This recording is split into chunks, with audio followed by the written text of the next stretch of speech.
Then we changed to a system where everyone being Europe, Japan, and the countries that were integrated into the global system, they were required to fix their exchange rates to the dollar.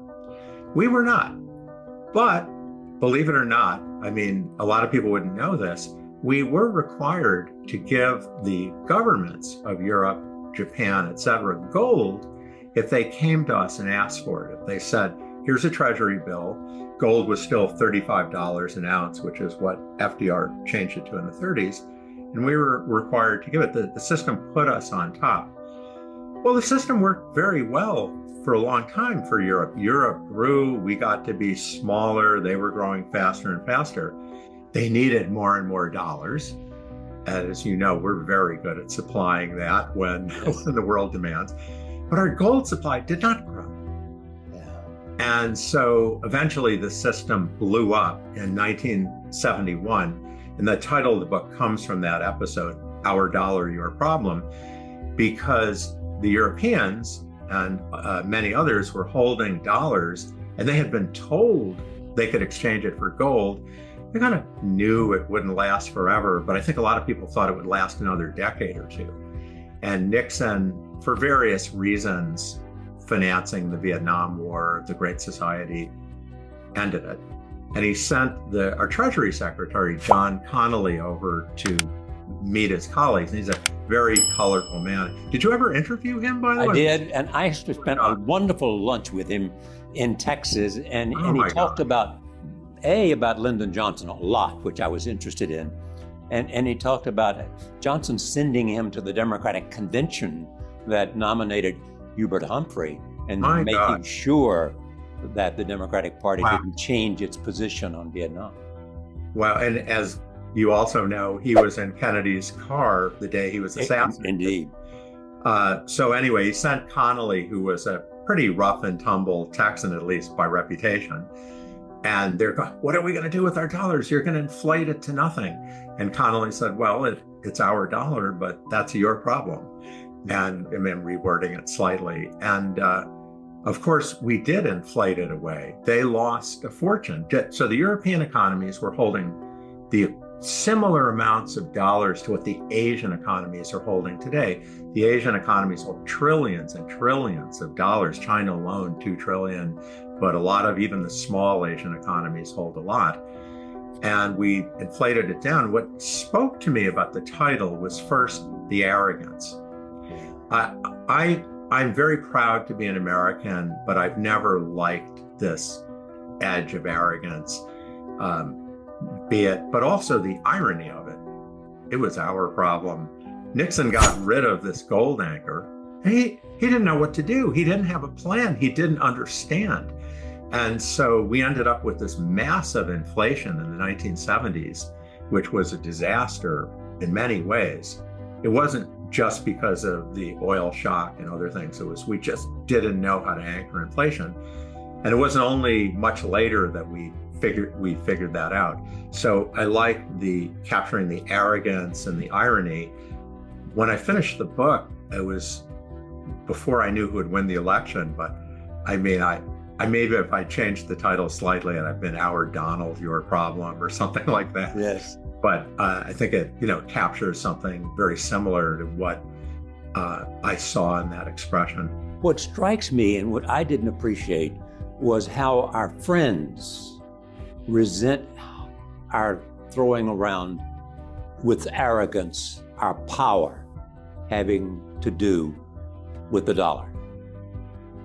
No, absolutely. So there are two ways we throw it around. One is we just do what's good for us. Now, to be clear, the Federal Reserve is by law required to do what's good for us. It's not supposed to say, well, if we raise interest rates to fight inflation, that's going to cripple Latin America. We did that in the 1980s. We're not supposed to look at that. So our monetary policy, because the world is so dollarized, what happened after the 1970s is Europe split off, but the rest of the world, as it came into the global system, it wasn't there in the 1970s. China was communist, Russia was communist, India was socialist and very inward looking, Latin America, Africa, as they came in, they used the dollar. The dollar became their thing. So we colonized the world in a sense with the dollar. It's something that gave us tremendous benefits. And it gives us a low interest rate. But one of the things our friends don't like is it gives us this incredible knowledge about what's going on. I don't know if you've ever been to, look at one of the big credit card companies, and they have these things. It looks like the war room at the Pentagon, where they have all the little, lights, and these are all the transactions going on. Because the dollar's at the center, it's a bit of a story, but the whole world goes through the dollar. So I once had the head of I want to say one of the biggest global central banks, I don't want to say any further than that, pop into my office at Harvard. He was at Harvard and popped by to say hello. It was 8 years ago. And he sat down and said, he wasn't Christine Lagarde, I'll give that much away. I was a he, and he said, I was on the continent, and I just bought something for my wife using my Visa or something. And what really makes me mad is Donald Trump can see the transaction. And this is a person who really understood the system. He was very high up, and so the Europeans have floundered to try to form their own system. It's not easy because the dollar's everywhere. So you think they don't like it. Think about the Chinese. I mean, they really resent it. But for the moment, they're kind of stuck with it. They're trying to escape it. American debt. How precarious are we today? Very precarious in the sense it's not sustainable. People have been talking about this for a long time, and I know that. One of my favorite expressions in economics talks about financial crises take longer to happen than you think they should, but then they unfold faster than you think they could. It's just not unusual for things to take a long time. So one thing that's changed is interest rates have gone up. In my opinion, they've normalized. In my opinion, that is the biggest story in the whole global macroeconomy. We had this period where the Federal Reserve short-term rate was 0, where 10-year rates, that's the bellwether rate in the global economy, the US 10-year rate, it was around 2%. And it made everything seem free. Now, interest rates have, in my opinion, normalized. There's a lot of debate around that, but that's how I see it. And suddenly, it matters. Our debt's piling up, and our interest payments have more than doubled, almost tripled now compared to what they were just a couple years ago, because interest rates have gone up so much. And that's a problem. And we're the world's biggest debtor by far.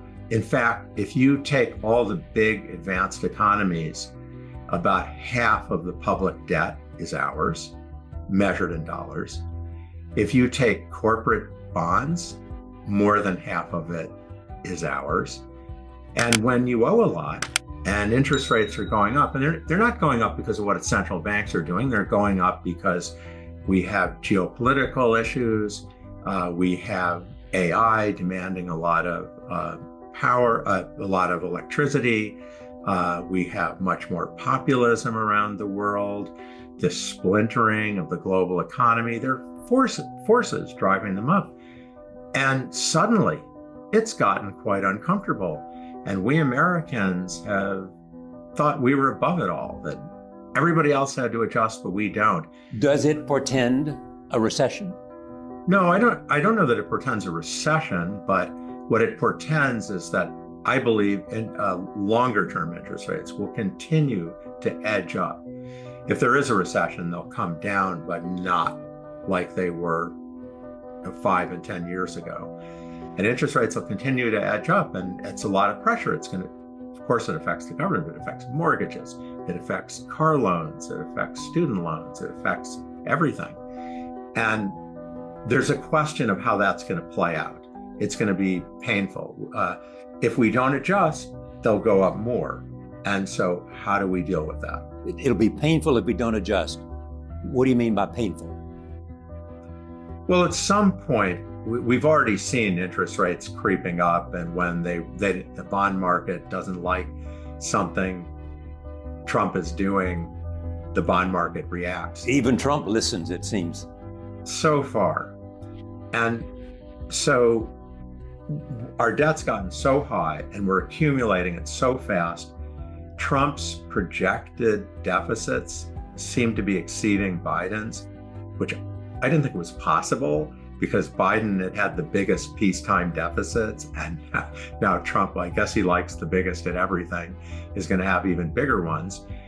And I think interest rates are going to continue to edge up. And at some point, well, I think over the next few years, not 10 years, much sooner, it will start to get challenged. The bond market so far, it's all okay, raise the interest rate a little bit.